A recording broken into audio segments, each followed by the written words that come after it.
Hello everyone, welcome back to DSC corner. ఈరోజు ఈ వీడియోలో మనం ఇంగ్లీష్ మెథడాలజీకి సంబంధించిన ఓల్డ్ సిలబస్ ఏదైతే ఓల్డ్ సిలబస్ ఉన్నదో అందులోని మనం LSRW స్కిల్స్ గురించి అయితే డిస్కస్ చేస్తాం. సో దానిలో భాగంగా లిజనింగ్ గురించి ఆల్రెడీ మనం డిస్కస్ చేసాం. ఈరోజు మిగతా వీలైనన్ని స్కిల్స్ అయితే ఈ వీడియోలో డిస్కస్ చేద్దాం. దానికంటే ముందు మీరు ఎవరైనా ఈ ఛానల్ని ఫస్ట్ టైం చూసినట్టయితే సబ్స్క్రైబ్ చేసుకోండి, పక్కనే ఉన్న బెల్ ఐకాన్ని ట్యాప్ చేసేయండి. దీని ద్వారా నేను ఏ లేటెస్ట్ వీడియో అప్లోడ్ చేసినా అది మీ వరకు వస్తుంది. సో మీరు ఏ వీడియో కూడా మిస్ కాకుండా అయితే చూసేయచ్చు. ఇంకా లేట్ చేయకుండా వీడియోని అయితే స్టార్ట్ చేసేద్దాం. సో వీడియోని చూస్తున్న వాళ్ళందరూ కూడా లైక్ చేసేయండి. అండ్ దీనికి సంబంధించిన PDF అనేది నేను డిస్క్రిప్షన్లో లింక్లో ఇస్తాను. సో లెసన్ అంతా అయిపోయిన తర్వాత మీరు దాన్ని చూసి ఇంపార్టెంట్ పాయింట్స్ అన్నీ కూడా నోట్స్ రాసుకోండి. సో ఆల్రెడీ మనం లిజనింగ్ గురించి డిస్కస్ చేసాం. సో ఇప్పుడు స్పీకింగ్ ఇంట్రడక్షన్ చూస్తే, speech is the most important tool for communication for every individual. So ప్రతి ఒక్కరికి కూడా మాట్లాడడం అనేది ఒక సాధనం కింద అనమాట. అంటే ఒకరితో ఒకరు సంప్రదింపులు జరపడానికి మాట్లాడడం అనేది ఒక సాధనంలాగా అంటే భాష అనేది, ఇక్కడ మాట్లాడడం అంటే భాష అనేది అర్థం అనమాట. అయితే దానికంటే ముందు మీకు ఒక విషయం చెప్పాలనుకుంటున్నాను. సో ఏంటంటే, ఆల్రెడీ మీకు డౌట్ రావచ్చు, ఎందుకు మేడం ఈ స్కిల్స్ LSRW స్కిల్స్ని కూడా ఎంత బ్రాడ్గా ఎక్స్ప్లెయిన్ చేయాలో, ఏదో నార్మల్గా ఒక నోట్స్ రాసి ఎక్స్ప్లెయిన్ చేయొచ్చు కదా అని మీరు అనుకోవచ్చు. కానీ మన ఛానల్ యొక్క ముఖ్య ఇంటెన్షన్ ఏంటంటే, టెక్స్ట్ బుక్లో ఉన్న ప్రతి పాయింట్ కూడా కవర్ అవ్వాలి. సో చాలా ఛానల్స్ అనేవి బిట్స్ రూపంలో ఎక్స్ప్లెయిన్ చేస్తున్నాయి. సో దాని ద్వారా ఏంటంటే కంటెంట్ అనేది మీకు క్లియర్గా అర్థం కాదు. ఈ విధంగా మనం లైన్ టు లైన్ చదువుకుంటూ వెళ్ళినట్టయితే ఫస్ట్ ఆఫ్ ఆల్ మనకి కంటెంట్ అనేది వచ్చినప్పుడే తర్వాత బిట్స్ అనేవి మనం ప్రిపేర్ చేసుకోవాలి. సో ఆ ఉద్దేశంతో ఏంటంటే, ఫస్ట్ కంటెంట్ అనేది అర్థం చేసుకొని దాని తర్వాత బిట్స్ రూపంలో తర్వాత డిస్కస్ చేసుకోవచ్చు అనే ఉద్దేశంతో ఈ విధంగా టెక్స్ట్ బుక్లో ఉన్న ప్రతి లైన్ అయితే ఎక్స్ప్లెయిన్ చేయడం జరుగుతుంది. సో ఎవరైతే బోర్గా ఫీల్ అవుతారో వాళ్ళకైతే, అంటే వాళ్ళకి కంటెంట్ అనేది అక్కర్లేదు అనుకుంటే మాత్రం మరేం చేయలేం. సో ఎవరైతే క్లియర్గా పర్ఫెక్ట్గా కంటెంట్ అనేది నేర్చుకోవాలి, ఏ బిట్ కూడా మిస్ కాకూడదు అనుకునే వాళ్ళకైతే ఈ వీడియో అయితే చాలా బాగా యూజ్ అవుతుంది. సో ఇంకా లేట్ వద్దు, స్టార్ట్ చేసేద్దాం. An individual uses speech to control and influence others in the society and is also himself influenced by it. So ఇక్కడ ఏంటంటే, మాట్లాడడం స్పీచ్ అనేది ఏంటంటే, మనం పక్క వాళ్ళని కంట్రోల్ చేయడానికి, పక్క వాళ్ళని నియంత్రించడానికి, పక్క వాళ్ళని ప్రభావితం చేయడానికి ఉపయోగిస్తాం. అలాగే మనల్ని మనం కూడా ఇన్ఫ్లుయెన్స్ చేసుకుంటూ ఉంటాం అన్నమాట ఈ స్పీచ్ భాష ద్వారా, మాట్లాడడం ద్వారా.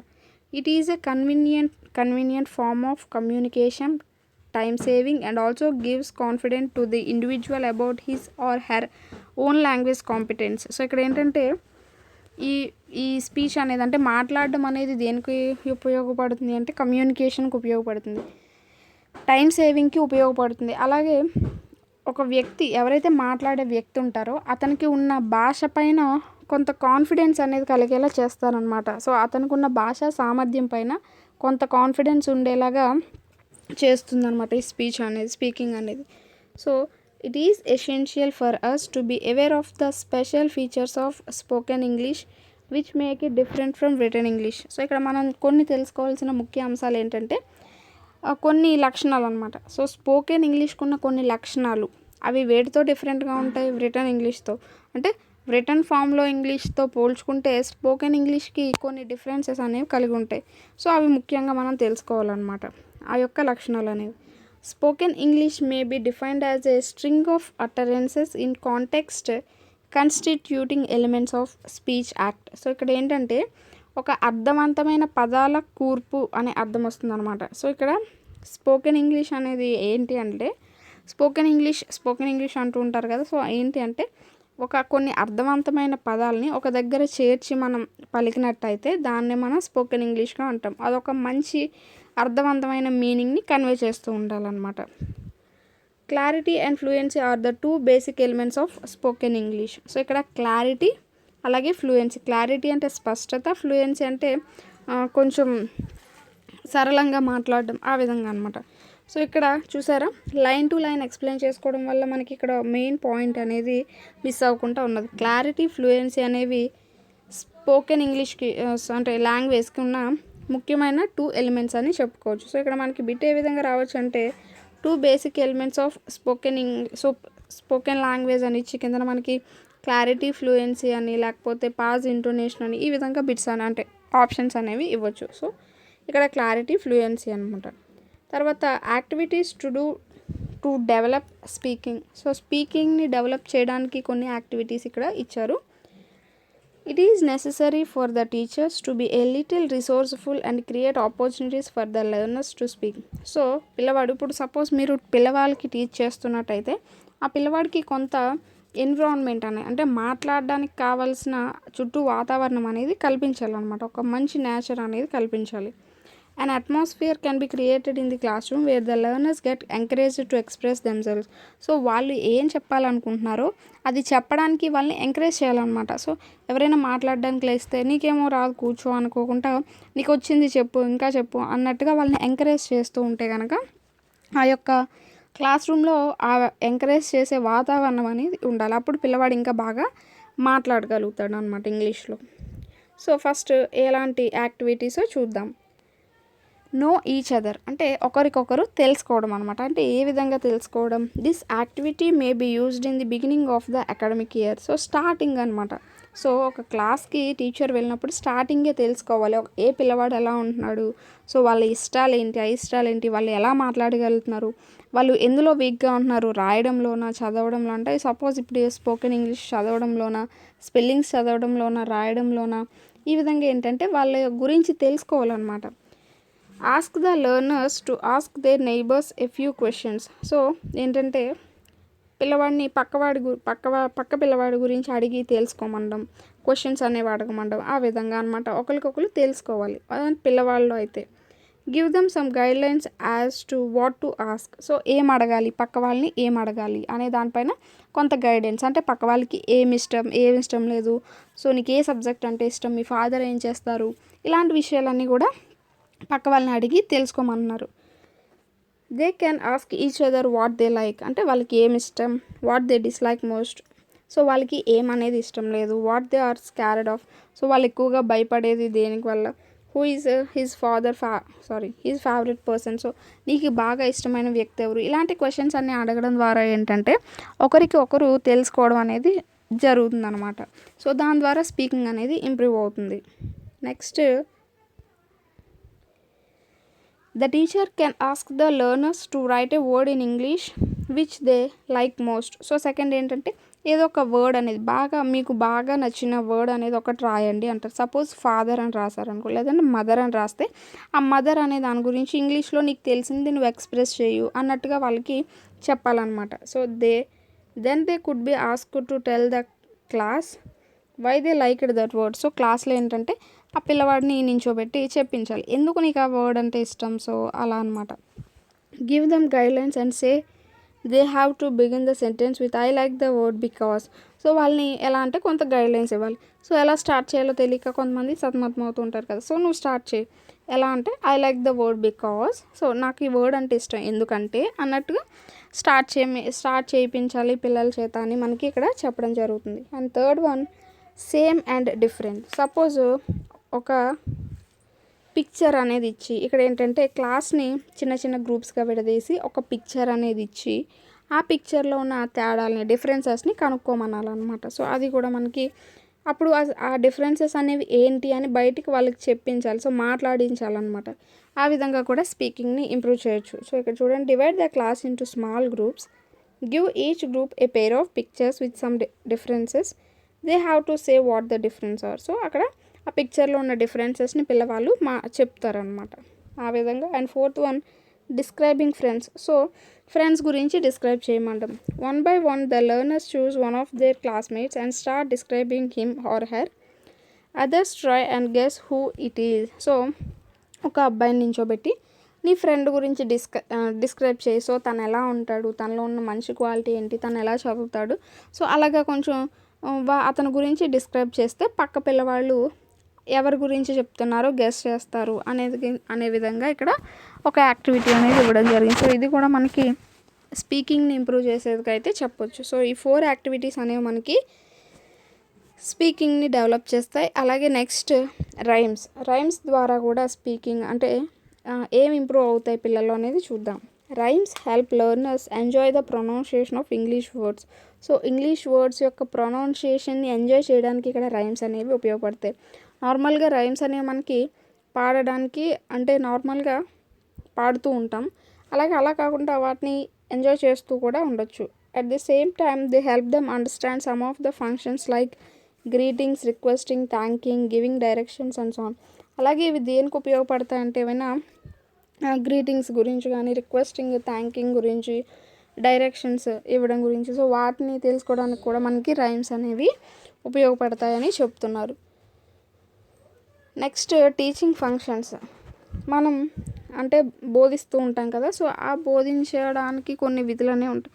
సో బోధనా విధుల కింద ఇక్కడ చెప్పొచ్చు అనమాట. అయితే ఏంటి చూద్దాం. We have just looked at a couple of rhymes that help us teach some language functions to children. So ఇక్కడ మనకి 2 పోయమ్స్ ఇచ్చాడు కదా, ఆ 2 పోయమ్స్ ద్వారా ఏంటంటే పిల్లవాడికి కొన్ని లాంగ్వేజ్ ఫంక్షన్స్ అంటే భాషా విధుల్ని నేర్పించవచ్చు అనమాట. అవి ఏంటి అంటే it is important to teach them to use language in life. So ఇప్పుడు నేర్పించే ఈ లాంగ్వేజ్ ఫంక్షన్స్ అనేవి వాళ్ళకి ఫ్యూచర్లో లాంగ్వేజ్ అనేది ఉపయోగించడానికి బాగా ఉపయోగపడుతూ ఉంటాయి. There are a few functions that language performs and they have to learn the appropriate language to be used in various situations. So దీని ద్వారా ఏంటంటే కొన్ని ఫంక్షన్స్ అనేవి తెలుస్తూ ఉంటాయి. అవి ఎక్కడ ఉపయోగపడతాయి అంటే లాంగ్వేజ్ని అంటే భాషని వివిధ సందర్భాల్లో ఏ విధంగా ఉపయోగించాలి అనేవి తెలుసుకుంటారనమాట. ఫర్ ఎగ్జాంపుల్ అవి ఏంటంటే they need to know how to make enquiries. So enquiries అనేవి ఎలా చేయాలి, ask questions to get informations. So ఏదైనా ఇన్ఫర్మేషన్ తెలుసుకోవడానికి క్వశ్చన్స్ అనేవి ఎలా అడగాలి. అలాగే similarly there are other functions which are listed in the reader and workbook. So అలాంటివి కొన్ని రీడర్లో వర్క్ బుక్లో ఇచ్చారంట. సో ఈ విధంగా ఏంటంటే ఈ లాంగ్వేజ్ ఫంక్షన్స్ అనేవి మనం ఉన్న సిచ్యువేషన్స్కి తగ్గ ఏ విధంగా ఎలా యూజ్ చేయాలి అనే దానిపైన ఆధారపడి ఉంటాయి అన్నమాట. And next the activities have to be used in the class room for the learners to became familiar with the various functions of language. So మనం క్లాస్ రూమ్లో ఉపయోగిస్తున్న యాక్టివిటీస్ అన్నీ కూడా వాళ్ళ చేత చేస్తున్న పనులన్నీ కూడా ఏంటంటే ఈ లాంగ్వేజ్ ఫంక్షన్స్ తెలుసుకోవడానికి దగ్గరగా ఉండాలన్నమాట. So activities need to be interactive. So ఆ యాక్టివిటీస్ అనేవి ఎలా ఉండాలంటే ఇంటరాక్టివ్, ఒకరితో ఒకరు సంప్రదింపులు జరిపి ఒకరితో ఒకరు మాట్లాడుకొని చేసేలాగా ఉండాలి. To make them interactive, pair work and group work techniques could be adapted. So ఎప్పుడైతే ఆ విధంగా ఇంటరాక్టివ్ మెథడ్లో మనం చేస్తున్నామో వాళ్ళు పెయిర్గా ఫామ్ అయ్యి అలాగే గ్రూప్గా ఫామ్ అయ్యి కొన్ని టెక్నిక్స్ అనేవి తెలుసుకుంటూ ఉంటారనమాట, నేర్చుకుంటూ ఉంటారు. Sometimes the entire class could be involved in working out A task. ఒక్కొక్కసారి క్లాస్ మొత్తాన్ని కూడా మనం ఒక గ్రూప్గా చేసి ఈ టాస్క్ అనేది ఇవ్వచ్చు. The sole aim of the activities could be to make the learners listen and speak in English. So ఇవన్నీ దేనికోసం అంటే దీని యొక్క మెయిన్ ఎయిమ్ ఏంటి అంటే పిల్లవాళ్ళని మాట్లాడేలాగా అలాగే వినేలాగా చేయడం అన్నమాట. For example A topic likes and dislikes could be used to teach the learners the functions of asking for and getting information. So ఎగ్జాంపుల్గా లైక్స్ అండ్ డిస్లైక్ అంటే ఏమి ఇష్టం లేదు అని అడగడం ద్వారా ఏంటంటే సో కొంత ఇన్ఫర్మేషన్ అనేది వాళ్ళ దగ్గర నుంచి తీసుకోవచ్చు అనమాట. అదొక లాంగ్వేజ్ ఫంక్షన్ కింద చెప్పొచ్చు. This could help the learners relate the functions to real life conversation. So ఇవన్నీ కూడా ఏంటంటే మనకి ఈ లాంగ్వేజ్ ఫంక్షన్స్ అన్నీ తెలుసుకోవడం ద్వారా అవన్నీ కూడా మనకి రియల్ లైఫ్లో నిజ జీవితంలో ఉపయోగపడతాయి అని ఇక్కడ చెప్తున్నారు. సో ఇది మనకి టీచింగ్ ఫంక్షన్స్ గురించి అయితే. And next reading. సో ఇక్కడ మనకి రీడింగ్ గురించి కనుక చూసినట్టయితే reading is a receptive skill. So reading is a receptive skill అంటే ఏంటంటే కొంత ఇన్ఫర్మేషన్ని రిసీవ్ చేసుకుంటున్నారనమాట. సో ఇక్కడ లిజనింగ్, రీడింగ్ అనేవి రిసెప్టివ్ స్కిల్స్ కింద వస్తాయి. ఎందుకంటే లిజనింగ్ వినడం ద్వారా కొంత ఇన్ఫర్మేషన్ని మనం గ్రహిస్తూ ఉంటాం.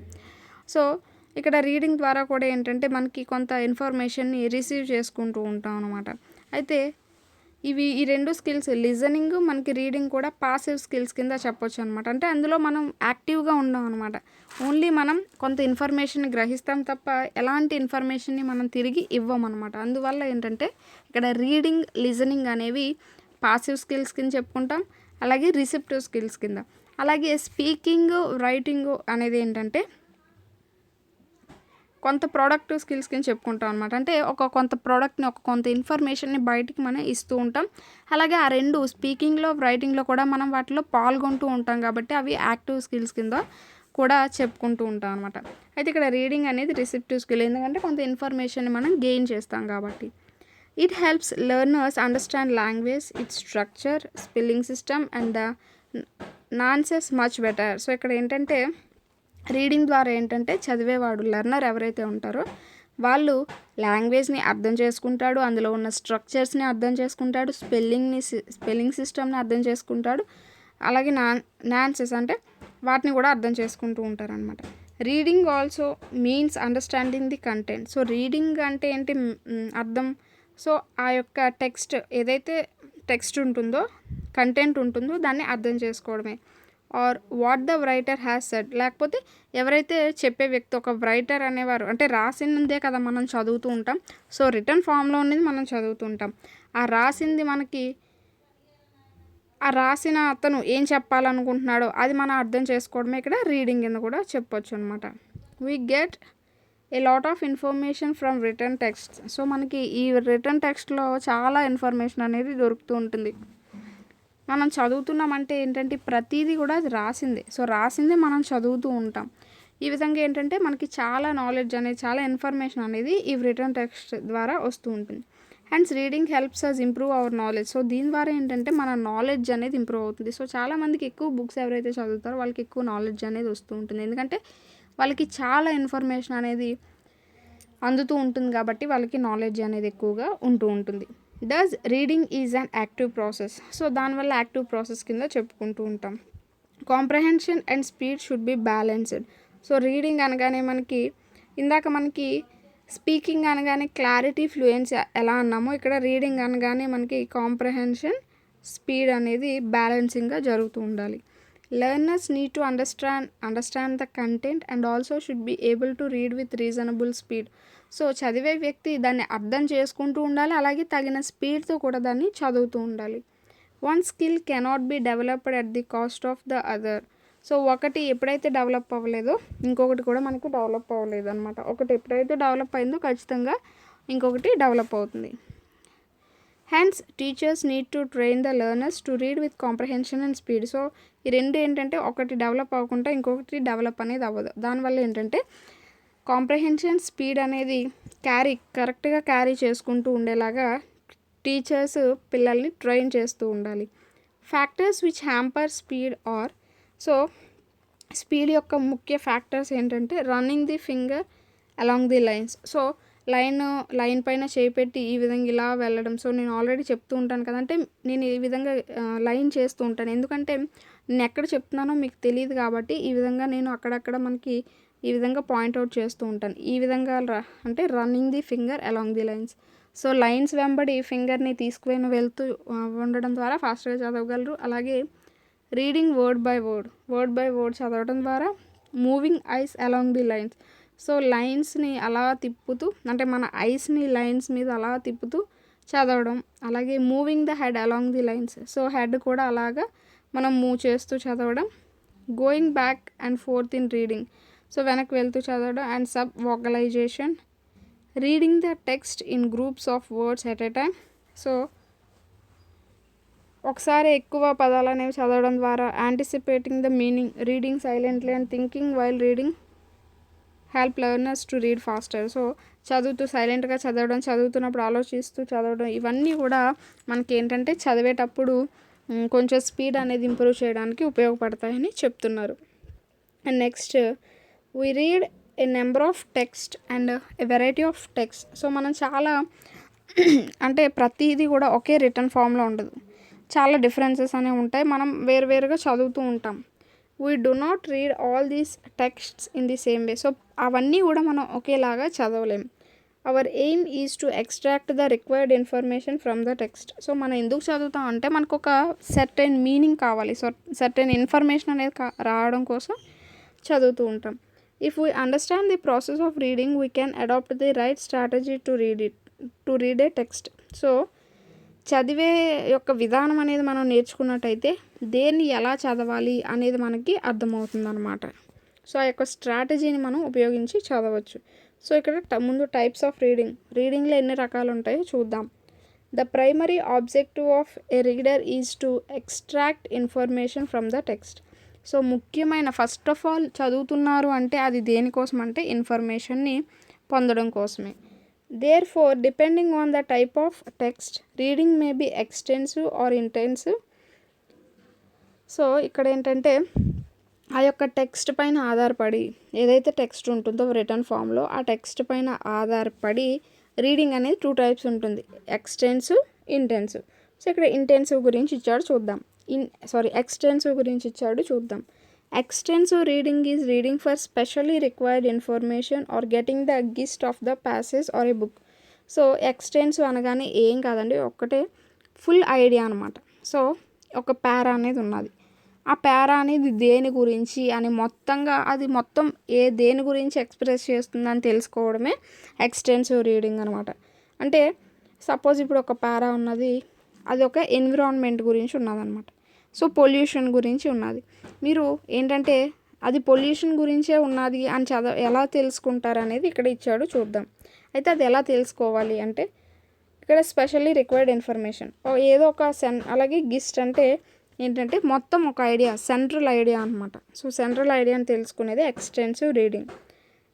In intensive reading one gets the habit of reading for pleasure and involves reading quickly. So extensive రీడింగ్లో ఏంటంటే కొంత అంటే చాలా ఫాస్ట్గా మెయిన్ ఐడియా అనేది తెలుసుకోవాలి అని ఆతృతతో ఈ ఎక్స్టెన్సివ్ రీడింగ్ అనేది ఉంటుంది. One does not read every sentence. So ప్రతి సెంటెన్స్ని చదువుకుంటూ వెళ్ళడం అనేది జరగదనమాట, ఒక సెంట్రల్ ఐడియా అనేది మాత్రమే కావాలి ఇక్కడ. Rapid extensive reading develops reference skills in the reader. So reference స్కిల్స్ని ఇంప్రూవ్ చేస్తుంది. అలాగే ఇది ఎక్స్టెన్సివ్ రీడింగ్ గురించి. ఇప్పుడు ఇంటెన్సివ్ రీడింగ్ కనుక చూస్తే is done for getting every detail of the text. So దానికి క్వైట్ ఆపోజిట్ ఇంటెన్సివ్ అనమాట. అంటే ప్రతి లైన్ని కూడా మనం చదువుకుంటూ వెళ్తూ ఉంటాం. Each sentence is read carefully to extract and retain complete meaning. ప్రతి ఒక్క సెంటెన్స్ మీనింగ్ కూడా మనం తెలుసుకుంటూ వెళ్తే అది ఇంటెన్సివ్ రీడింగ్ అవుతుంది. ఇప్పుడు మనం ఈ యొక్క లెసన్ అనేది చెప్పుకుంటున్నాం, ఇది ఏ రీడింగ్ అని కనుక చూస్తే ఇది ఇంటెన్సివ్ రీడింగ్. ఎందుకంటే మనం ప్రతి లైన్ కూడా ఎక్స్ప్లెయిన్ చేసుకుంటూ వెళ్తాం. అలా కాకుండా ఇప్పుడు సోషల్లో కనుక చూస్తే బిట్స్ అనేవి మనం ఎక్స్ప్లెయిన్ చేసుకుంటూ వెళ్తున్నాం, అంటే అక్కడ ఏంటి అది ఎక్స్టెన్సివ్ రీడింగ్ కింద. ఎందుకంటే ఓన్లీ మెయిన్ పాయింట్స్, ఒక సెంట్రల్ ఐడియా మాత్రమే అక్కడ మనం డిస్కస్ చేస్తున్నాం. ఇక్కడ కాదు, అలా కాదు. సో ప్రతి లైన్ కూడా డిస్కస్ చేస్తున్నాం కాబట్టి ఇది ఇంటెన్సివ్ రీడింగ్ కిందకి రావడం జరుగుతుంది. సో అది మనకి రెండింటికి ఉన్న difference. One can read a text either silently or aloud. So ఒక టెక్స్ట్ అనేది ఉన్నదంటే ఇప్పుడు ఈ టెక్స్ట్ అనేది ఉన్నది, దీన్ని సైలెంట్గా అయినా చదవచ్చు, బయటికి పెద్దగా అయినా చదవచ్చు. Both silent as well as reading allowed have their respective advantages. So బయటికి చదవడం ద్వారా లోపల చదువుకోవడం ద్వారా ఏంటంటే రెండు దగ్గర ఒకే అడ్వాంటేజెస్ని, ఒకే లాభాలని కలిగి ఉన్నాయి. ఏంటో చూద్దాం. Generally reading allowed is encouraged in the primary level and silent reading is emphasised more at higher levels of learning. So చిన్నపిల్లలు ఎవరైతే ప్రైమరీలో ఉంటారో వాళ్ళకి పెద్దగా బిగ్గరగా చదవడం అనేది సపోర్ట్ చేస్తూ ఉంటారు. హయ్యర్ క్లాసెస్కి వెళ్ళే కొలది ఏంటంటే వాళ్ళకి సైలెంట్ రీడింగ్ అనేది అలవాటు చేస్తూ ఉంటారు. ఇది మనకి బిట్ ఇంపార్టెంటే. Reading allowed ఎలోస్ the reader to share information with others. అలాగే బయటికి చదవడం ద్వారా ఏంటంటే ఇన్ఫర్మేషన్ని ఇంకొకరికి షేర్ చేయొచ్చు అనమాట. అలాగే it helps the reader to pronounce words giving stress on the right syllables and refine speech using the appropriate intonation and pausing at the right places. So బయటికి చదవడం ద్వారా లాభాలు ఏంటి అంటే సిలబుల్స్ దగ్గర స్ట్రెస్ అనేది కరెక్ట్గా ఉంటుందా లేదా, స్పెల్లింగ్ అనేది కరెక్ట్గా ప్రొనౌన్సియేషన్ చేస్తున్నారా లేదా, స్ట్రెస్ ఎక్కడ ఇస్తున్నారు, అలాగే ఎక్కడ పాస్ చేస్తున్నారు. సో ఇవన్నీ కూడా ఏంటంటే మనకి తెలుస్తాయి బయటికి చదవడం ద్వారా. అలాగే లోపల సైలెంట్గా చదువుకుంటే ఇవన్నీ మనకు తెలియదు కదా. సో ఇవన్నీ మనం పిల్లల్లో తెలుసుకోవాలి అనుకుంటే మనం బయటికే చదవమని చెప్పాలి. The teacher also helps the learners by correcting them. So ఈ విధంగా చదవడం ద్వారా ఏంటంటే ఏవైనా తప్పులు ఉంటే ఎర్రర్స్ ఉంటే కనుక వాటిని కరెక్ట్ చేసే అవకాశం కూడా ఉంటుంది. Silent reading enhances comprehension. Silent reading also help learners to read with concentration. So silent reading అనేది కూడా సేమ్ అడ్వాంటేజెస్ కలిగి ఉంటుంది. అంటే ఒక కాన్సన్ట్రేషన్ అనేది పెంచుతుంది అనమాట silent reading. It helps them improve the speed of reading. So సైలెంట్గా చదవడం ద్వారా ఏంటంటే రీడింగ్ యొక్క స్పీడ్ అనేది ఇంప్రూవ్ అవుతుంది. సో అవి మనకి సైలెంట్ రీడింగ్ యొక్క అడ్వాంటేజెస్ అనమాట. So next techniques of reading. చదివేటప్పుడు టెక్నిక్స్, ఎలాంటి టెక్నిక్స్ యూస్ చేస్తాం అంటే ఇక్కడ ఇందులో మనకి స్కిమ్మింగ్, స్కానింగ్, ఇంటెన్సివ్ రీడింగ్ అనేది వస్తూ ఉంటాయి. చూద్దాం. We have said earlier that there are various types of text that one has to learn to read. So ఇప్పుడే చెప్పుకున్నాం మనకి వేరు టెక్స్ట్లు అనేవి ఉంటాయి. సో వాటిని చదవడానికి ప్రతి దానికి ఒక స్ట్రాటజీ, ఒక మెథడ్ అనేది ఉంటుంది అని. Every text is not read in the same way. So ప్రతి టెక్స్ట్ని కూడా ఒకేలాగా అయితే చదవలేము. ఇప్పుడే చెప్పుకున్నాం కదా ఎక్స్టెన్సివ్, ఇంటెన్సివ్ రీడింగ్ లాగా. అలాగే ఇక్కడ స్కిమ్మింగ్, స్కానింగ్ గురించి అయితే డిస్కస్ చేద్దాం.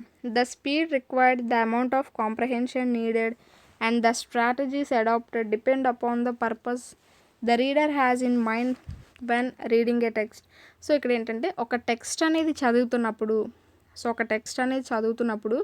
దాన్ని ఎంత స్పీడ్తో చదవాలి, దాని యొక్క కాంప్రహెన్షన్ అనేది ఎలా అర్థం చేసుకోవాలి ఆ టెక్స్ట్లో ఉన్న కంటెంట్ అనేది, అలాగే ఏ స్ట్రాటజీ యూస్ చేసి దాన్ని చదవాలి, ఇవన్నీ కూడా దేనిపైన ఆధారపడి ఉంటాయంటే అసలు ఆ లెర్నర్ రీడర్ ఎవరైతే చదివే వ్యక్తి ఉంటారో ఆ వ్యక్తి ఏ పర్పస్ కోసం చదువుతున్నాడు. సపోజ్ ఇప్పుడు న్యూస్ పేపర్ చదువుతున్నాడు, మనం న్యూస్ పేపర్ చూసామనుకోండి మ్యాక్సిమం చాలా అంటే ఇప్పుడు సపోజ్ ఎగ్జాంపుల్ చెప్తున్నా, మనకి డిఎస్సి న్యూస్ అనేది అవసరం. మనం పేపర్ మొత్తం చూడం, ఎక్కడైతే డిఎస్సి అని కనిపిస్తుందో అక్కడ చూడడానికి ఇంట్రెస్ట్ చూపిస్తాం. అలా ఏంటంటే మనం చదివే వాళ్ళ యొక్క ఇంట్రెస్ట్ బట్టి, వాళ్ళ యొక్క పర్పస్ అంటే వాళ్ళ యొక్క అవసరం, సో వాళ్ళ యొక్క అవసరాన్ని బట్టి వేరు రకాలుగా ఉంటూ ఉంటాయి అన్నమాట. We adapt different strategies in reading depending on the purpose of reading. So మనం దేనికోసం చదువుతున్నాం, ఏ అవసరం కోసం చదువుతున్నాం అనే దాన్ని బట్టి వేరు స్ట్రాటజీస్ అనేవి ఆధారపడి ఉంటాయి. Generally 3 important strategies are used to enhance the quality of reading. So ఏంటంటే ఇక్కడ మనం ముఖ్యంగా 3 స్ట్రాటజీస్ అనేవి ఉపయోగిస్తాం. దేనికి ఏంటి అంటే skimming, scanning, intensive reading. So skimming అంటే మెయిన్ చెప్పాలంటే ఓవర్వ్యూ చెప్పాం కదా.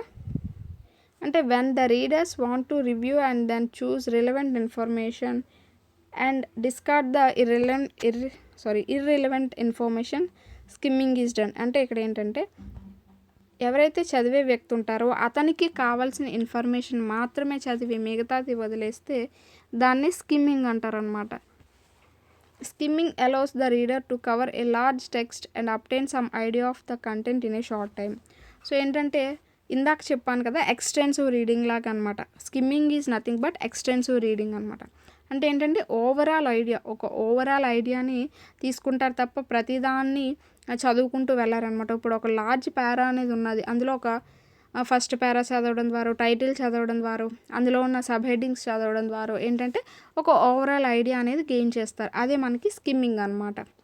The technique of skimming is used in several ways. So ఇన్ని విధాలుగా మనం స్కిమ్మింగ్ అనేది యూజ్ చేయొచ్చు. అలా ఎలా అంటే reading the title can help the reader anticipate the content of the article. So ఇప్పుడు ఒక టైటిల్ అనేది ఉన్నది, ఒక పారా అనేది ఉన్నది, ఆ పారాని చూడగానే మీరు చెప్పలేరు ఎలా అనేది. సపోజ్ దానిపైన ఒక టైటిల్ పొల్యూషన్ అనేది టైటిల్ ఉందనుకో, ఇది పొల్యూషన్ అని ఉన్నది కాబట్టి ఇది పొల్యూషన్కి సంబంధించి అని మీరు ఒక మీనింగ్ అంటే దాని యొక్క కంటెంట్ అనేది అర్థం చేసుకోగలుగుతారు. అలాగే next reading headings and sub headings helps the reader understanding the main points in the text. అందులో ఉన్న ఒక టెక్స్ట్లో ఉన్న హెడ్డింగ్స్, మెయిన్ సబ్ హెడ్డింగ్స్, ఇప్పుడు సపోజ్ పొల్యూషన్ గురించి చూసాం, ఎయిర్ పొల్యూషన్ అని, వాటర్ పొల్యూషన్ అని, ఈ విధంగా ఉండడం ద్వారా ఏంటంటే ఎన్విరాన్మెంట్ పొల్యూషన్ అని, ఈ విధంగా ఉండడం ద్వారా ఏంటంటే ఇది అంటే పొల్యూషన్లో ఏ విధంగా పొల్యూషన్ అనేది జరుగుతుంది అనే దానిపైన ఒక ఐడియా అనేది రావడానికి అవి ఉపయోగపడతాయి. అలాగే third one, sometimes reading the first and last paragraph of a text helps understand the main theme of the text. So కొన్నిసార్లు ఏంటంటే ఫస్ట్ పారా లాస్ట్ పారా చదవడం ద్వారా దాని యొక్క థీమ్ అనేది అర్థమవుతుంది. అది కూడా స్కిమ్మింగ్లో ఒక భాగం కింద చెప్పొచ్చు. Looking at the illustrations and the captions used also helps the reader comprehend the main idea in the text.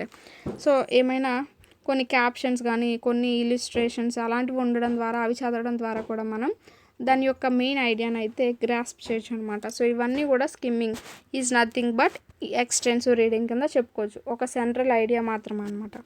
అలాగే స్కానింగ్, ఇక్కడ ఇంకొకటి ఉంది. Sometimes we do skimming to refresh our memory of what we had already read. So ఒక్కొక్కసారి skimming అనేది మనం దేనికి ఉపయోగపడుతుంది అంటే ఆల్రెడీ చదివింది మళ్ళీ రివైజ్ చేసుకోవడానికి.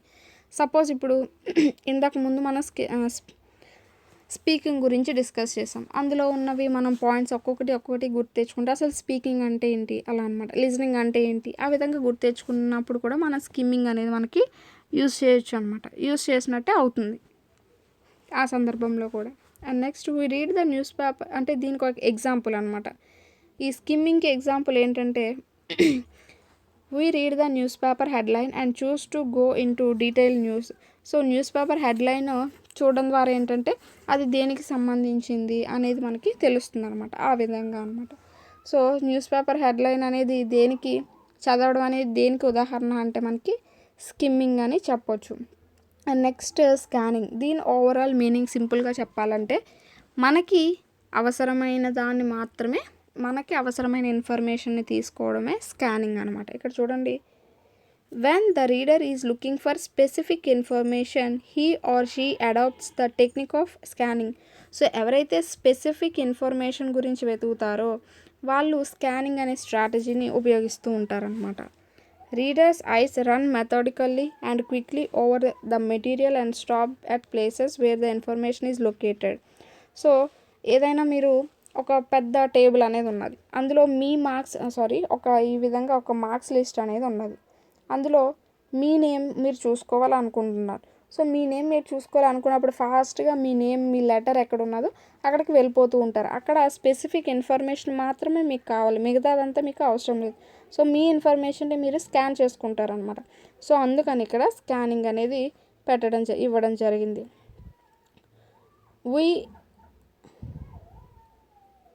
We scan the railway timetable, telephone directory for names and numbers, names of characters in stories, dictionaries of words. So ఇవన్నీ అంటే ఇప్పుడు సపోజ్ మీరు రైల్వే స్టేషన్కి వెళ్ళారు, అక్కడ మీ యొక్క ట్రైన్ ఎన్ని గంటలకి అనేది చూసుకోవాలన్నా, లేకపోతే టెలిఫోన్ డైరెక్టరీలో ఏవైనా నెంబర్స్ కానీ నేమ్స్ కానీ చూసుకోవాలన్నా, అలాగే స్టోరీస్లో క్యారెక్టర్స్ని చూడాలన్నా, డిక్షనరీస్లో వర్డ్స్ చూడడం, ఇవన్నీ కూడా స్కానింగ్లోకి ఎగ్జాంపుల్స్ కింద అయితే రావడం జరుగుతుంది. అండ్ నెక్స్ట్ ఇంటెన్సివ్ రీడింగ్, అక్కడ మనకి ఇంటెన్సివ్ రీడింగ్ గురించి తక్కువ తెలుసుకున్నాం, ఇక్కడ చూద్దాం. We adapt the strategy of intensive reading when we want to have a thorough understanding of the content or concept. So intensive reading ఏంటంటే ప్రతి పాయింట్ మనం నీట్గా క్లియర్ కట్గా అర్థం చేసుకోవాలి కంటెంట్ని అనుకుంటే ఇంటెన్సివ్ రీడింగ్ అనేది చేయాలి. Normally students read text books intensively.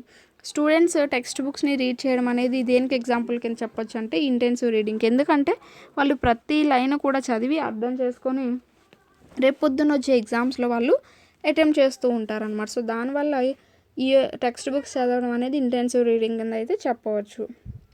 Because they have to understand the concept and also right answers in the examination, చెప్పాను కదా.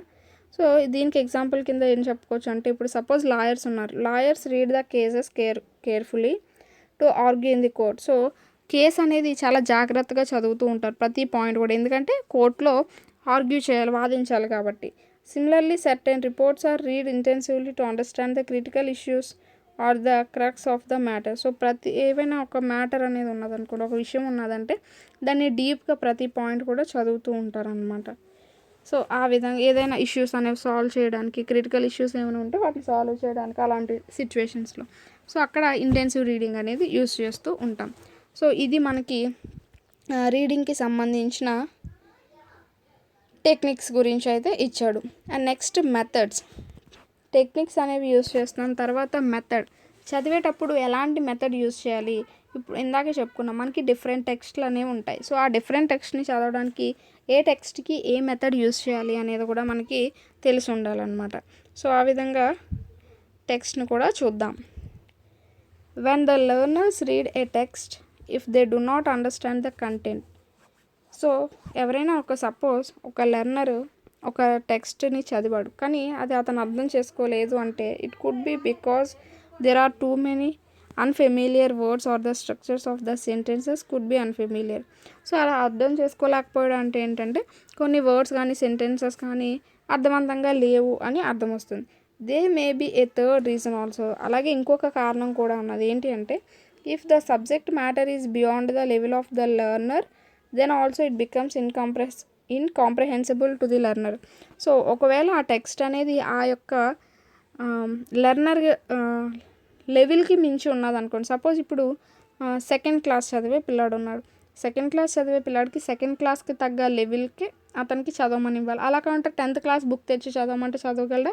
లేదు కదా. సో అలాగా చదివింది ఆ యొక్క లెర్నర్ లెవెల్కి తగ్గట్టు ఉన్నదనుకోండి, అక్కడ ఉన్న కంటెంట్లో ఉన్న మీనింగ్ అనేది అర్థం చేసుకోగలడు, లేకపోతే అర్థం చేసుకోలేడు. సో ఆ విధంగా 3 రీజన్స్ అనేవి ఉంటాయి టెక్స్ట్ని అర్థం చేసుకోకపోవడానికి. There are various methods adapted to teach reading. So రీడింగ్ని టీచ్ చేయడానికి ఎలా చదవాలి, ఏం చదవాలి అలా చెప్పడానికి మనకి చాలా మెథడ్స్ అనేవి ఉన్నాయి. ఇవన్నీ కూడా మనకి టీచర్స్కి సంబంధించినవి అనమాట. First of all the alphabetic method means teaching the letters of the alphabet first and then the words are taught. First ఏంటంటే ఆల్ఫాబెట్ మెథడ్ అంటే ఏంటి, ఫస్ట్ అందరూ చేసేది స్కూల్స్లో ఫస్ట్ ఆల్ఫాబెట్స్ అనేవి నేర్పిస్తారు, తర్వాత వర్డ్స్ అనేవి, తర్వాత సెంటెన్సెస్ అనేవి. ఈ విధంగా చేస్తే అది alphabet method. Finally the learner is made to read short sentences. So ఆ విధంగా వర్డ్స్ సెంటెన్సెస్ ఈ విధంగా చదువుతూ వెళ్తూ ఉంటాడు అనమాట. Finally continuous text is given. చివరికి సెంటెన్సెస్ చిన్న చిన్న సెంటెన్సెస్ చదవడం నేర్చుకున్న తర్వాత ఒక టెక్స్ట్ అనేది చదవడం నేర్చుకుంటాడు. అది మనకి ఆల్ఫాబెటిక్ మెథడ్లో ఉంటుంది.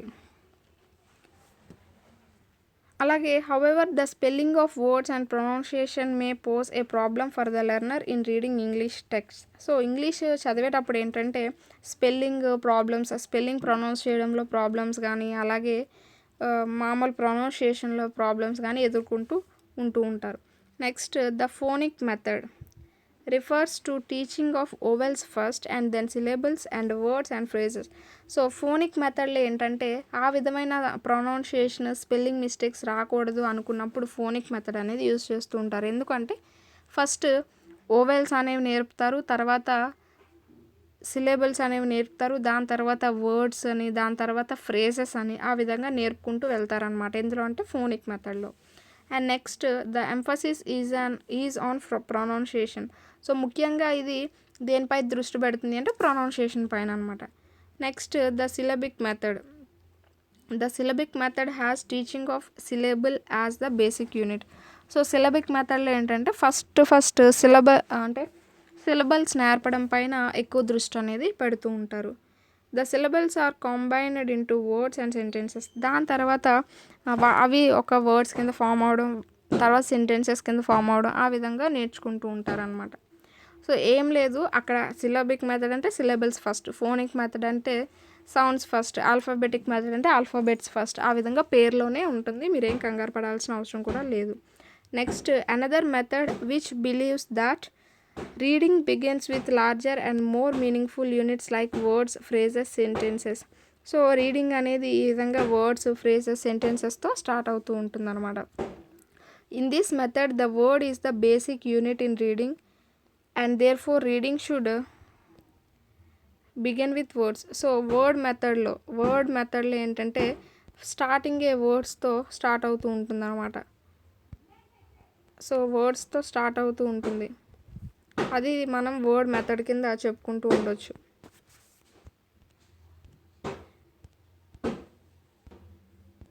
అండ్ నెక్స్ట్ చూస్తే in this method words are presented along with pictures which represent the words. So pictures రూపంలో ఏంటంటే వర్డ్స్ని ముందు నేర్పుతూ ఉంటారు. This is believed to make the meaning of the word comprehensible. So ఆ యొక్క వర్డ్ యొక్క మీనింగ్ని అర్థం చేసుకోవడమే దీని యొక్క ముఖ్య ఉద్దేశం. తర్వాత sentence method. The sentence method emphasis that continuity offers meaning from the context. So sentence method ద్వారా ఏంటంటే ఒక కంటిన్యూటీ అనేది ఉండేలాగా చేస్తూ ఉంటారు. దాని ద్వారా ఏంటంటే మీనింగ్ అనేది కరెక్ట్గా కన్వే అవుతూ ఉంటుంది. This method to be successful requires a careful selection of sentence. So ఇది ఎప్పుడు సక్సెస్ఫుల్ అవుతుంది అంటే మంచి కేర్ఫుల్ అంటే మంచి సెంటెన్స్ని సెలెక్ట్ చేసుకున్నప్పుడే ఈ మెథడ్ అనేది సక్సెస్ఫుల్ అనేది అవుతుంది. The story method is an improvised method of sentence method. So దాని తర్వాత వర్డ్ మెథడ్ చూసాం, సెంటెన్స్ మెథడ్, దాని తర్వాత స్టోరీ మెథడ్. ఈ స్టోరీ మెథడ్ అనేది ఈ సెంటెన్స్ మెథడ్కి అడ్వాన్స్డ్ రూపం అనమాట. Method wear the sequence of events help the learners understand the text. So కొన్ని ఈవెంట్స్ అనమాట, కొన్ని పనులు అనేవి ఏ విధంగా జరిగాయి, సో దాన్ని అర్థం చేసుకోవడానికి మనకి స్టోరీ మెథడ్ అనేది ఉపయోగపడుతుంది. The teachers uses techniques as per the needs of the learners. So పిల్లవాడికి ఏ విధమైన మెథడ్ అనేది అవసరం అవుతుంది అని తెలుసుకొని దాన్ని యూజ్ చేస్తూ ఉండాలన్నమాట. కొన్నిసార్లు sometimes a combination of techniques is used. కొన్నిసార్లు ఏంటంటే కొంత కాంబినేషన్లో అయితే వర్డ్ మెథడ్, సెంటెన్స్ మెథడ్, లేకపోతే సెంటెన్స్ స్టోరీ మెథడ్, ఆ విధంగా రెండు మెథడ్స్ కూడా యూజ్ చేసుకోవచ్చు అనమాట. Whatever it may be the primary objective is to make the learner understand the text. So a method use చేసినా దాని యొక్క ముఖ్య ఉద్దేశం ఏంటంటే ఆ యొక్క టెక్స్ట్ మీనింగ్ అనేది అర్థం చేసుకోవాలి అనేది ముఖ్య ఉద్దేశం. సో ఇది మొత్తం ఏంటంటే మనకి రీడింగ్ గురించి ఇవ్వడం జరిగింది. రీడింగ్లో మనకి స్ట్రాటజీస్ తెలుసుకున్నాం, మెథడ్స్ తెలుసుకున్నాం. సో మనకి ఇక్కడ ఇంకా రీడింగ్ కాంప్రహెన్షన్ అనేది ఉన్నది, అలాగే స్ట్రాటజీస్ టు డెవలప్ రీడింగ్ అనేది ఉన్నది. అయితే వీడియో అనేది ఇంకా ఎక్కువ లెంతీ అయిపోతుంది కాబట్టి ఇక్కడతో మనం వీడియో అనేది ఆపేద్దాం. అండ్ నెక్స్ట్ వీడియోలో ఈ రీడింగ్లో ఉన్న రిమైనింగ్ పార్ట్ అలాగే రైటింగ్ గురించి అయితే మనం డిస్కస్ చేసుకుందాం. సో మొత్తం మనకి ఈ ఓల్డ్ టెక్స్ట్ బుక్లో ఉన్న స్కిల్స్, LSRW స్కిల్స్ అనేవి 3 పార్ట్స్ కింద అయితే వీడియోస్ అనేవి చేయడం జరుగుతుంది. ఇది మనకి సెకండ్ పార్ట్. ఇంకా థర్డ్ పార్ట్లో రీడింగ్లో ఉండిపోయిన రిమైనింగ్ పార్ట్ రైటింగ్ గురించి అయితే మనం డిస్కస్ చేద్దాం. హోప్ ఈ వీడియో అయితే మీ అందరికీ నచ్చింది అనుకుంటున్నాను. ఈ వీడియో కనుక మీకు నచ్చినట్టయితే లైక్ చేయండి, షేర్ చేయండి, సబ్స్క్రైబ్ చేయండి. అండ్ మీకు తెలిసిన వాళ్ళందరికీ కూడా ఈ వీడియోని అయితే షేర్ చేసి వాళ్ళని కూడా సబ్స్క్రైబ్ చేసుకోమని చెప్పండి. దీంట్లో మనకి ఫుల్ కంటెంట్ అనేది అయితే అర్థమయ్యే విధంగా అందించడం జరుగుతుంది. సో దీని ద్వారా మీరు కంటెంట్ని నేర్చుకుంటారు కాబట్టి బిట్ అనేది పోయే అవకాశం అనేది ఉండదు. సో నెక్స్ట్ వీడియోతో అయితే మళ్ళీ కలుద్దాం. Thanks for watching.